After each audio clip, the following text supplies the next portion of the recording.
Assalamualaikum warahmatullahi wabarakatuh. Alhamdulillahirrabbilalamin. Summa alhamdulillahirrabbilalamin. Assalatu wassalamu ala sayyidil mursalin, habibina wa syafi'ina wa maulana Muhammad wa ala alihi tayyibin wa sahbihil muntajabin wa tabi'ina lahum bi ihsanin ila yaumiddin. Sahabat Islam Ramah, pertama-tama mari kita panjatkan syukur alhamdulillah atas rahmat dan nikmat yang Allah berikan kepada kita semua. Mudah-mudahan keberkahan Allah selalu menyertai kita, terutama di tengah ibadah bulan suci Ramadan, bulan yang sangat mulia, karena di mana amal-amal kita dilipat gandakan. Man shoma ramadhana imanan wa ihtisaban ghufira lahu ma taqaddama min dhanbihi wa ma ta'akhkhar. Janji Allah kepada kita semua, barang siapa berpuasa dengan penuh keimanan dan kewaspadaan, maka dosa-dosa kita yang lalu dan yang akan datang insya Allah akan diampuni oleh Allah. Dan jikalau kita bersyukur, janji Allah insya Allah akan betul-betul menjadi kenyataan. Mari bersyukur, mudah-mudahan kita selalu sehat walafiat, negeri ini bisa bebas dari wabah corona. Salawat serta salam mari kita sampaikan kepada baginda Rasulullah SAW sebagai cahaya bagi kita umat Islam. Dengan selawat insya Allah hati kita akan terasa senang, bahagia, dan dapat menjadi obat hati bagi kita semua. Allahumma salli ala Sayyidina Muhammad wa ala ali Sayyidina Muhammad. Selawat kepada Nabi dan keluarganya akan menjadikan kehidupan kita lebih tentram, lebih nyaman. Inna Allah malaikatahu yusholluna ala nabi ya ayyuhalladzina amanu shollu alaihi wa sallimu taslima. Sungguhnya Allah dan malaikatnya berselawat kepada baginda Rasulullah. Maka marilah kita senantiasa berselawat sebagai umatnya, supaya kita mendapatkan kebahagiaan di dunia maupun di akhirat. Sahabat Islam Ramah, tanpa terasa kita sudah melalui hari-hari yang penuh dengan ilmu, penuh dengan pesan, penuh dengan nasihat-nasihat kebaikan, terutama dengan menggali ayat-ayat toleransi sebagaimana terdapat dalam buku saya Al-Quran Kitab Toleransi ini.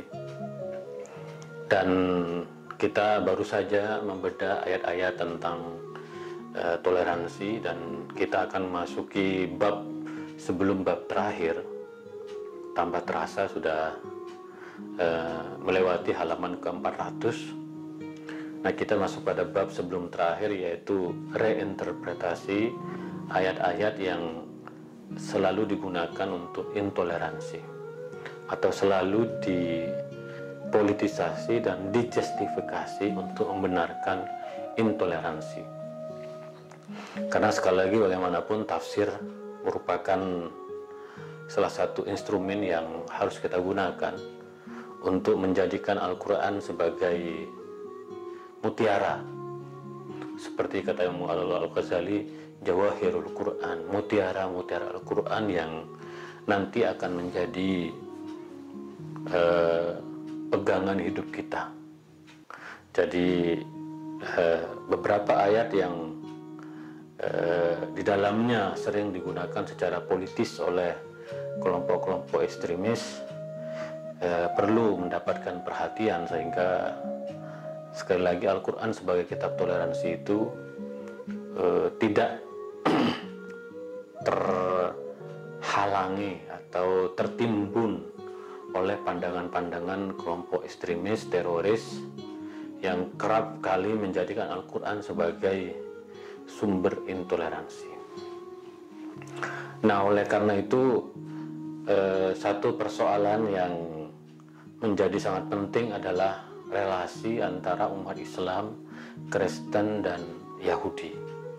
kalau kita melihat bagaimana hubungan antara umat Islam, Kristen, dan Yahudi, sekali lagi di dalam kacamata kelompok ekstremis, bahwa ketika umat agama-agama samawi ini digambarkan penuh dengan permusuhan, seolah-olah tidak ada titik temu, tidak ada persahabatan. Sejarah antara ketiga umat ini digambarkan oleh kelompok ekstremis itu dengan sejarah yang berdarah-darah. Maka mereka kerap kali menggunakan ayat Al-Quran yang berbunyi, ini ayat sangat populer, dan kelompok ekstremis menganggap bahwa di Al-Quran itu hubungan antara umat Islam, Kristen, dan Yahudi hanya digambarkan oleh satu ayat ini. Bismillahirrahmanirrahim. Bunyi ayatnya adalah walan tarda ankal yahudu walan nasara hatta tattabi'a millatahum qul inna hudallahu wal huda walan ittaba'ta ahwa'ahum ba'da alladhi ja'aka minal ilm ma laka minallahi min waliyyi wala nasir. Ayat ini, ayat walan tarda ini, ayat digunakan oleh kelompok-kelompok ekstremis untuk menggambarkan kira-kira ketiga umat agama ini ditakdirkan untuk bermusuhan di antara mereka, yang kemudian digunakan secara politik bahwa hubungan antara dunia Islam, umat Islam dengan Barat itu digambarkan konfliktual, konfrontatif.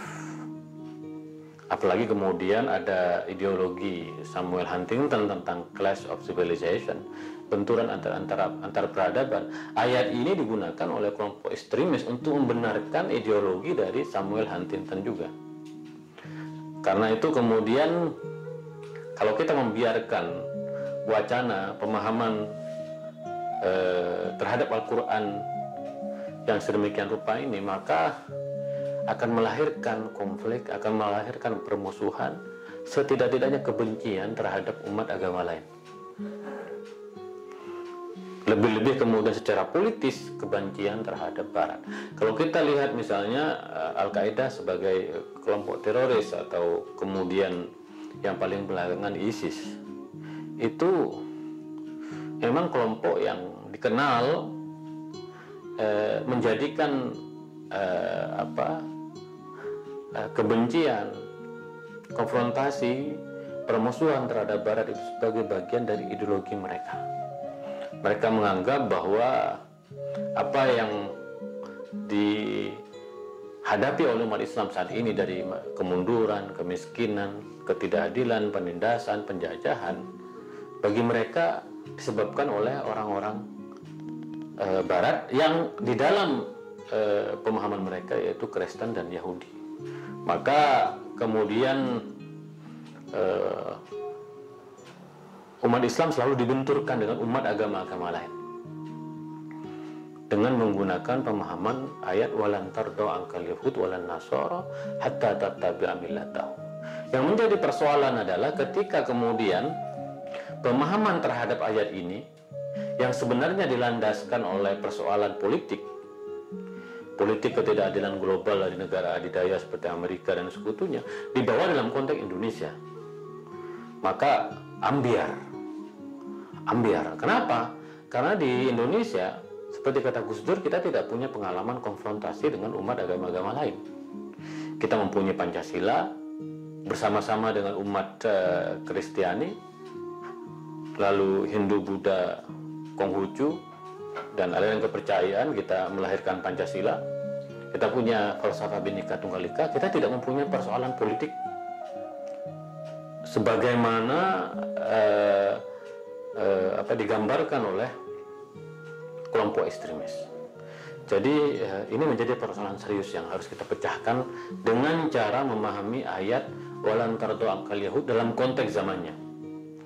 Nah, yang ketiga, dari permusuhan, konfrontasi Islam dan Barat lalu muncul, kalau ini dibiarkan, maka seolah-olah Islam itu tidak mempunyai satu sikap toleran. Padahal seperti yang saya jelaskan dalam episode sebelumnya, betapa hubungan antara umat Islam dengan umat Kristiani itu sangat baik. Bagaimana Nabi Muhammad dengan umat Yahudi di Madinah pada periode awal seperti dikisahkan dalam Piagam Madinah, itu sangat baik sekali hubungannya. Maka kita punya tanggung jawab yang besar untuk kemudian memahami ayat-ayat suci Al-Quran dengan baik dan benar, kontekstual, dan memecahkan puzzle-puzzle teologi kelompok ekstremis yang selama ini juga menggunakan ayat Al-Quran. Jadi saya selalu punya pemahaman bahwa upaya untuk membangun toleransi tidak hanya terkait dengan membangun satu kehidupan yang adil, tetapi juga satu paham teologis yang kuat. Karena bagaimanapun Al-Quran kita yakini sebagai kalamullah, sebagai kitabullah, dan karena itu kita harus menyelamatkan adanya upaya-upaya membajak tafsir, membajak ayat-ayat untuk tujuan intoleran, bahkan terorisme dan ekstremisme. Nah, oleh karena itu menurut saya memang kita harus memahami beberapa ayat yang digunakan oleh kelompok ekstremis ini, diantaranya ayat ini, walan tardu ankal yahud walan nasara hatta tattabi'a millatahum. Nah, di dalam kita harus menggunakan asbabun nuzul, sebab-sebab turunnya Al-Quran, karena ini penting sekali.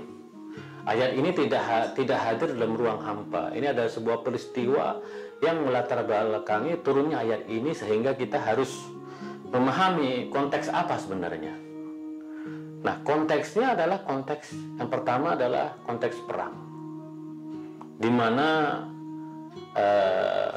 orang-orang Kristen dan Yahudi meminta kepada Rasulullah untuk melakukan hudnah, yaitu gencatan senjata. Karena mereka sudah terdesak, tersisih dalam peperangan, mereka menawarkan gencatan senjata. Nah, ayat ini turun, walan tardu ankal yahudu walan nasara.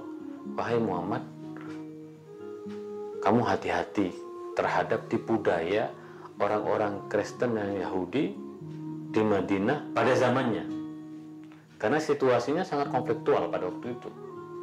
Dalam situasi perang, Nabi Muhammad diperintahkan oleh Allah harus hati-hati, karena peperangan pada zaman itu memang ada motif politik, ekonomi, tetapi juga ada politik misi keagamaan. Di antara orang-orang Yahudi dan orang Kristen pada zaman itu, menurut asbabun nuzul itu, mereka tidak rela dengan kehadiran Islam sebagai agama primadona yang mendapatkan respon yang cukup baik dari penduduk Madinah pada waktu itu. Nah, sebab turunnya yang kedua yaitu terkait dengan perpindahan arah kiblat. Kita tahu bahwa umat Islam dulu kiblatnya ke Masjidil Aqsa bersama-sama dengan orang Yahudi dan orang Kristen, karena di situ ada jejak sejarah dari agama Yahudi dan agama Kristen, juga sejarah agama Islam, di mana Rasulullah Mi'raj melakukan satu perjalanan dari Masjidil Aqsa ke Sidratul Muntaha. Lalu kemudian turun perintah bahwa liwajhaka syatral Masjidil Haram. Muhammad, sekarang kamu umatmu berkiblat ke Masjidil Haram di Mekah.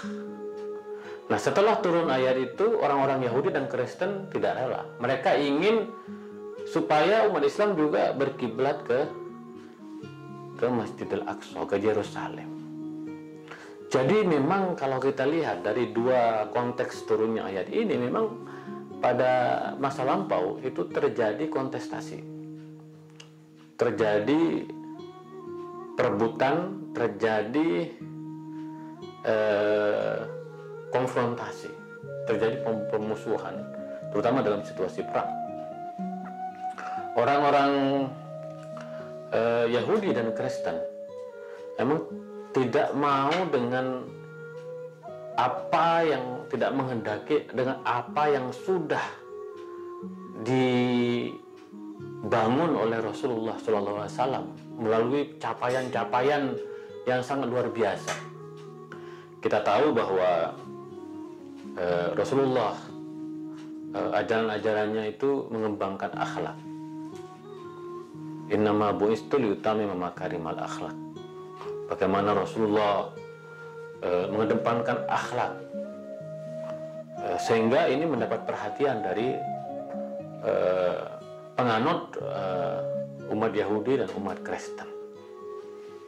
Maka pemuka-pemuka Yahudi dan Kristen pada zaman itu merasa tertandingi, tersaingi oleh Rasulullah, sehingga mereka melakukan begitu banyak manuver-manuver, baik dalam keadaan damai maupun dalam keadaan perang, terutama dalam keadaan perang.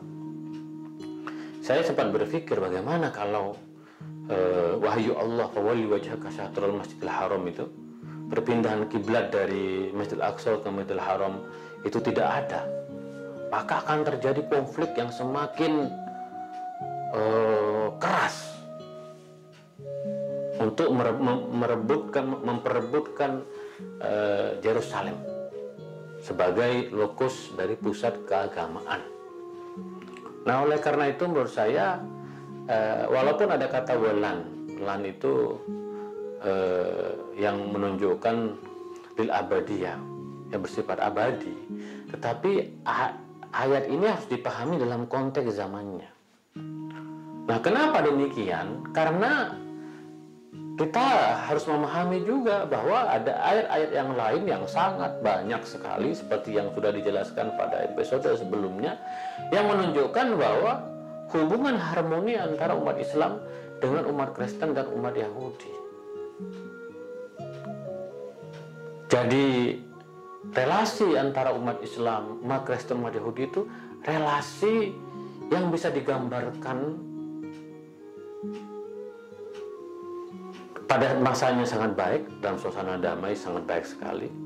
Tetapi pada situasi perang, karena memang ada satu pertarungan pada waktu itu, konfrontasi, maka situasinya digambarkan seperti ayat walan taradu ankal yahud walan nasoro hatta tattabi'a millatahum.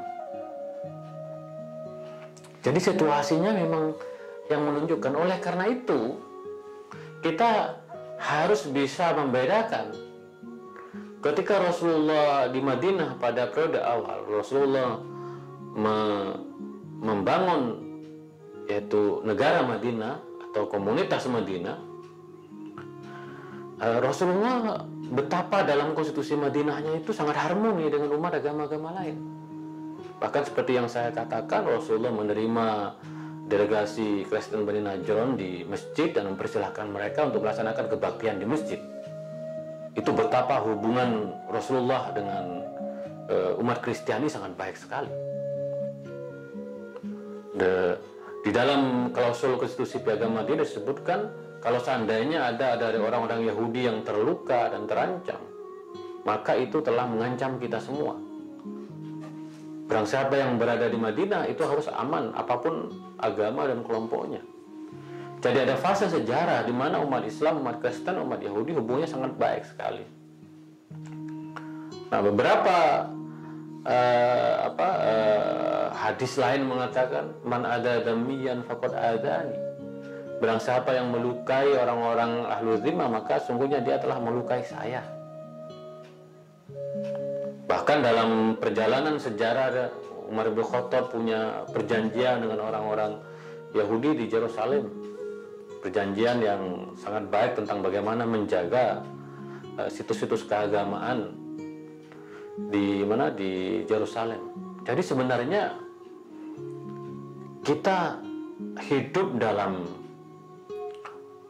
fase-fase ruang sejarah yang bisa dilihat bahwa sejarahnya itu tidak bersifat monolitik, bahwa sejarahnya itu tidak digambarkan semuanya gelap, semuanya penuh dengan konflik, semuanya penuh dengan konfrontasi. Ayat ini walan tardo angkal yahud walan nasoro hatta tattabi'a millatahum tidak bisa menjadikan satu-satunya argumen bahwa hubungan kita dengan umat Islam, Kristen, dan Yahudi hubungan yang sangat buruk. Kita pernah mempunyai fase sejarah di mana hubungan kita dengan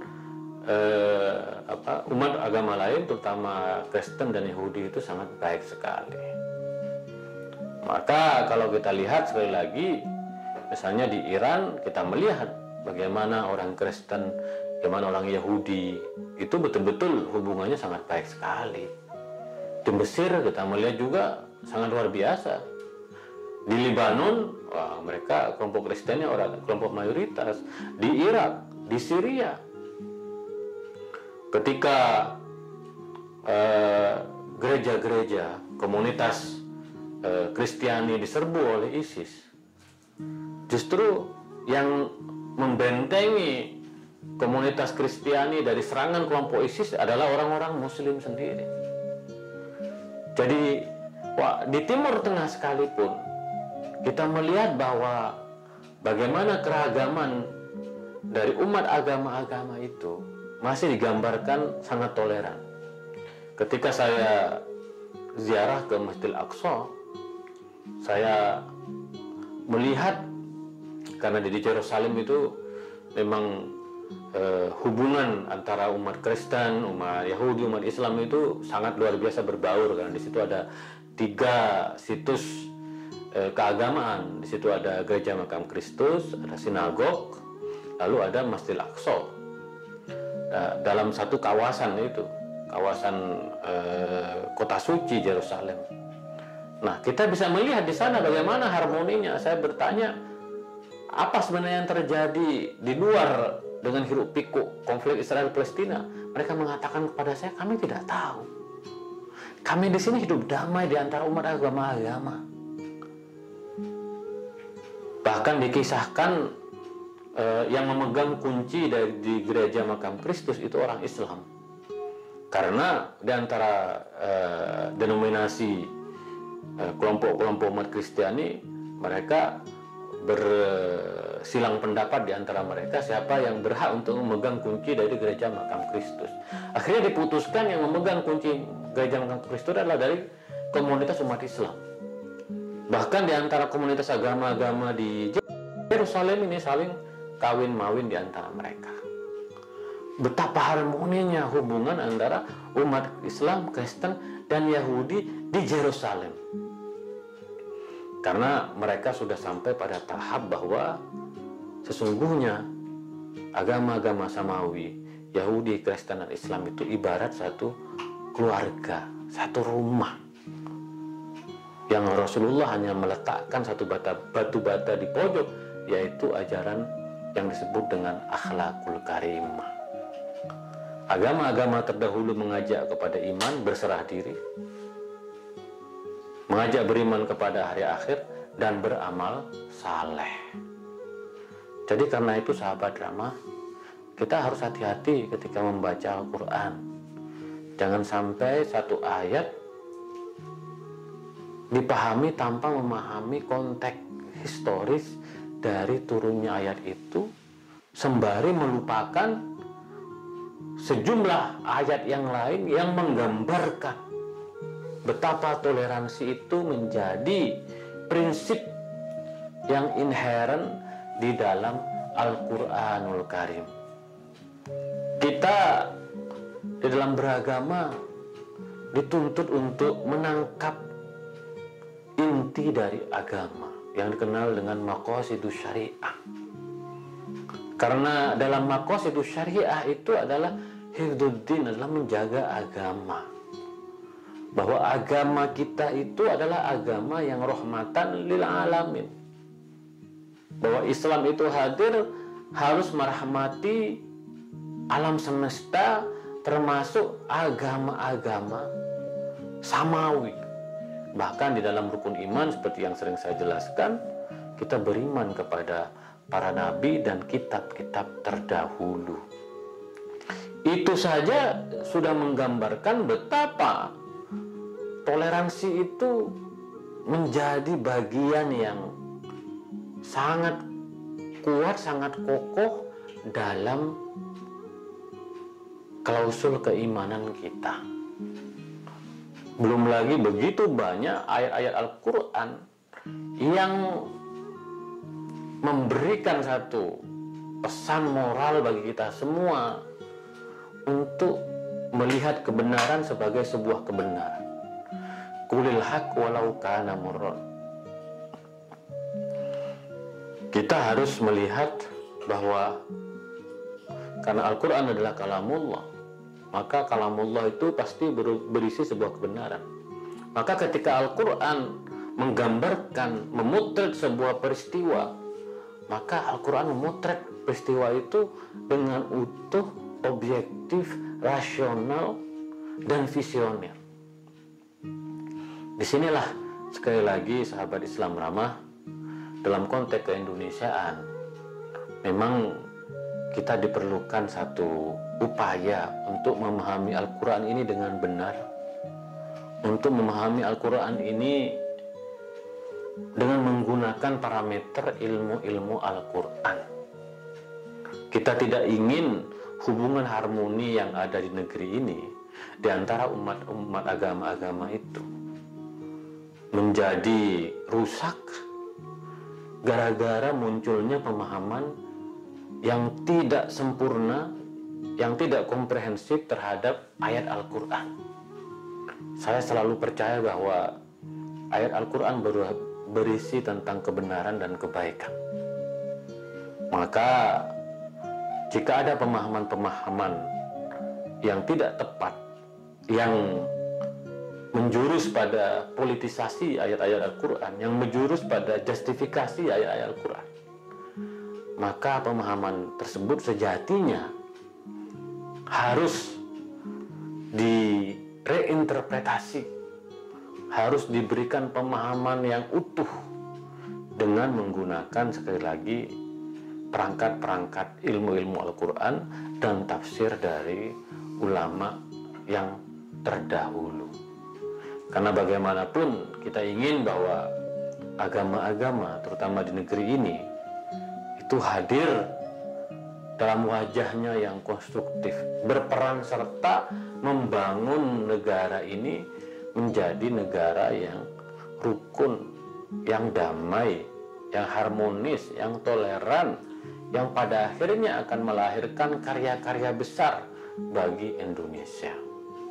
Jadi sahabat Islam ramah, mari di bulan Ramadan ini kita terus mengaji ayat-ayat suci Al-Quran.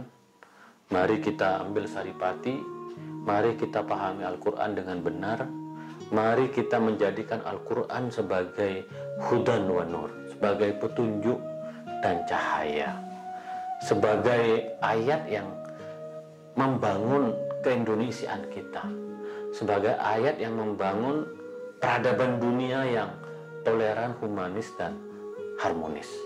Jadi itulah kira-kira ngaji Al-Quran Kitab Toleransi pada kesempatan kali ini.